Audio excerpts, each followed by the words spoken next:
नमस्कार मित्रांनो, वाया मराठी ह्या यूट्यूब चॅनलमध्ये आपल्या सर्वांचे स्वागत आहे। मित्रांनो, ई-KYC जर तुम्ही केली नसेल, रेशन कार्ड धारकांनी ई-KYC केली नसेल, त्यांच्यासाठी महत्त्वाची अपडेट आलेली आहे।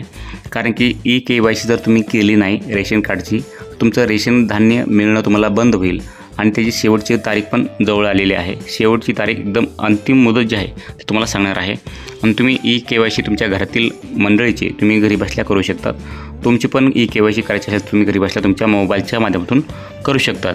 तर आपण थोडक्यात बघूयात की या ठिकाणी आजच्या व्हिडिओत तुम्हाला सांगणार आहे की ई-KYC कशासाठी करावं लागते, त्यानंतर ई-KYC न केल्यास तुम्हाला म्हणजे कुठलं नुकसान होतं, त्यानंतर काय गोष्टी लक्षात ठेवायच्या ते पण सांगणार आहे आणि आधार कार्डला रेशन कार्डचं लिंक करण्यासाठी त्याची पण माहिती देणार आहे आणि जी KYCची करण्याची अंतिम मुदत आहे ती पण सांगणार आहे।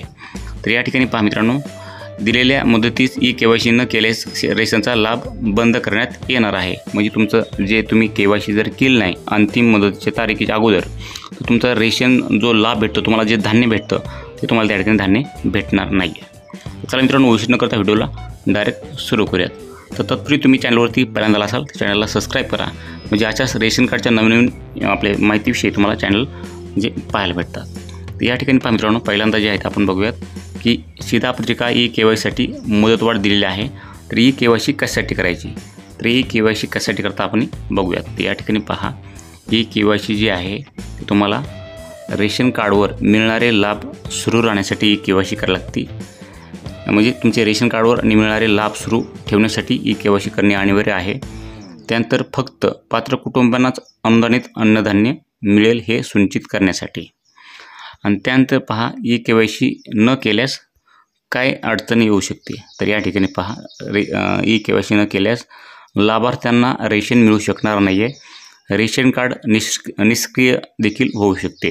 तुमचं रेशन कार्ड जे आहे ते बंद होऊ शकते, तुम्हाला कुठलाही माल भेटणार नाही, कुठलंही तुम्हाला धान्य भेटणार नाही, तुम्हाला कुठलाही रेशन कार्ड संदर्भित तुम्हाला कुठलीही लाभ भेटणार नाही तुम्ही जर ई-KYC केली नाही तर। आता काही लक्षात ठेवायच्या गोष्टी आहेत या ठिकाणी पहा, ई-KYCसाठी लाभार्थ्यांनी आधार कार्ड सादर करणे, बायोमेट्रिक्स करणे आवश्यक आहे। आधार कार्ड रेशन कार्डची लिंक असेल तरच ई-KYC ऑनलाईन पूर्ण करू शकतात। त्यानंतर इतर कोणत्याही कागदपत्राची आवश्यकता नाही आहे। आणखीन पहा, ई-KYC करणारी अंतिम मुदत 31 जुलै 2025 पर्यंत आहे। ती या ठिकाणी पहा, ई-KYC करण्याची अंतिम मुदत 31 जुलै 2025 पर्यंत आहे। तर 31 जुलै 2025च्या अगोदर तुम्ही जी आहे ती रेशन कार्डची तुमची ई-KYC करून घेणं बंधनकारक सांगितलेलं आहे।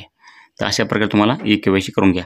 त्यानंतर पहा, लाभार्थ्यांसाठी महत्त्वाचा जे माहिती आहे ती या ठिकाणी पहा, तर या ठिकाणी दिलेल्या मुदतीत ई-KYC न केल्यास रेशनचा लाभ बंद करण्यात येईल। तर तुम्ही जर या ठिकाणी 31 जुलै 2025च्या अगोदर जर या ठिकाणी ई-KYC केली नाही तर तुमचं जे आहे ते रेशन कार्ड बंद केलं जाईल असं या ठिकाणी सूचित केलेलं आहे। तर काही महत्त्वाच्या गोष्टी या ठिकाणी पहा, आधार कार्ड रेशन कार्डची जे तुम्हाला लिंक करण्यासाठी शासनाची एक वेबसाईट आहे, ते तुम्हाला वेबसाईटची लिंक आपण व्हिडिओच्या खाली डिस्क्रिप्शनमध्ये देऊ, तुम्ही या ठिकाणी पण पाहू शकतात।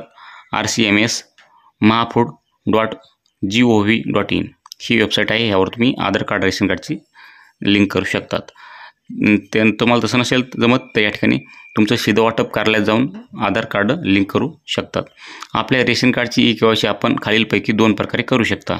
या ठिकाणी पहा, शासनाचा अधिकृत ॲप आहे मेरा ई-KYC किंवा जवळचे रेशन दुकान, अशा तुम्हाला 2 जागेवर तुमची ही ई-KYC तुम्ही करू शकता। तर मित्रांनो, नक्की तुम्हाला समजेल असेल की तुम्हाला ई-KYC करणं का गरजेचं आहे आणि तुम्ही ई-KYC जर नाही केली तर तुमचं कोणतं नुकसान होऊ शकतं तुमच्या नक्कीच लक्षात आलेलं आहे। तर या ठिकाणी पहा, आपल्या चॅनलवरती पुरेपूर एक व्हिडिओ बनवलेला आहे की तुम्ही घरी बसल्या तुमच्या मोबाईलच्या माध्यमातून तुमच्या घरातील सर्व जे सदस्य आहेत, तुमचे कुटुंब आहे, तुमच्या कुटुंबातील सर्व व्यक्तींची ई-KYC तुम्ही घरी बसल्या करू शकतात। त्याबद्दल आपण पूर्ण व्हिडिओ बनवलेला आहे। तो व्हिडिओ तुम्हाला बघायचा असेल तर नक्कीच मला कमेंटमध्ये लिंक असं टाईप करा, त्या ठिकाणी तुम्हाला जे आहे ते त्याची लिंक दिली जाईल, तिथून तुम्ही तो व्हिडिओ बघून तुम्ही घरी बसल्या तुमच्या मोबाईलच्या माध्यमातून जे आहे ते तुम्ही सर्वांची KYC करून घेऊ शकता घरी बसल्या। पण तुम्हाला एक अट दिलेली आहे या ठिकाणी, जे आहे ते तुमच्या आधार कार्डला तुमचा मोबाईल नंबर लिंक असणं गरजेचं आहे, तरच तुम्ही घरी बसल्या तुमचे ई-KYC करू शकतात मोबाईलच्या माध्यमातून। तुमच्या मोबाईल नंबरला एक ही लिंक नसेल आधार कार्डला मोबाईल नंबर लिंक नसेल तर तुमच्या जवळचं जे रेशन कार्डचं दुकान आहे त्या ठिकाणी तुम्ही जाऊन तुमची KYC करू शकतात। तुम्हाला सोबत आधार कार्ड घेऊन जायचं आहे। आधार कार्ड सर्वांची न्यायचे, ज्यांची KYC करायची त्यांनी सोबत आधार कार्ड घेऊन जाणं बंधनकारक आहे। मित्रांनो, अशा प्रकारे ही अपडेट होती, महत्त्वपूर्ण अपडेट। तुम्हाला कशी वाटली? आवडली असेल तर व्हिडिओला लाईक करा, चॅनलला सबस्क्राईब करा। तुमच्या मनामध्ये काय प्रश्न शंका असतील तर आम्हाला कमेंटमध्ये सांगायला विसरू नका। भेटूयात पुढच्या व्हिडिओमध्ये नवीन